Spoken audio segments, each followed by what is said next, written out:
Master শুভ ভাই, ভাই আপনি সকাল সকাল মাছটা চুরি করে আপনার ফিলিংটা কিরকম আপনি একটু বলেন তো ভাই। মাথা নষ্ট, কিরকম?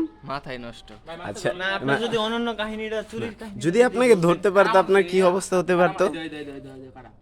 না না ভাই শাহরিয়ার ভাই, বেটাই যদি আপনাকে যদি সকালবেলা এই মাছটা নিয়ে ধরতে পারতো তাহলে আপনার কি অবস্থা হতে পারতো আপনি একটু বলেন। জন্ম এবারে ধর্ম দেয়, কি করে ধরতে হতো? 14 বার জন্ম হইয়া পরে ওইটা ধর্ম।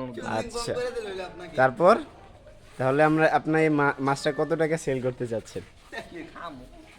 কত টাকা দিয়ে খাবেন? পুকির ভিতরে ঢুকালো পরে দেয়া হ্যাঁ, আর খায় কাটা কোটা থাকলে তোমার দিমনি সমস্যা নেই, চিন্তা করো না।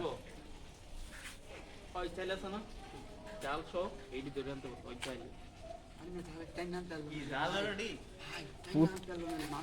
তুই সুজা ভাই না না আপনি যে আমি কই এটা ক্লিয়ার আছে, ক্লিয়ার সাইডে সুন্দর দাঁড়া রশিটা করবে একটা নিয়ে খালি একটা নিতে পারবো, একটা দূরে নিতে পারবো। কি মাছ এই পোকা মাছ মুই কামড় দিলে এই না তুই আছে না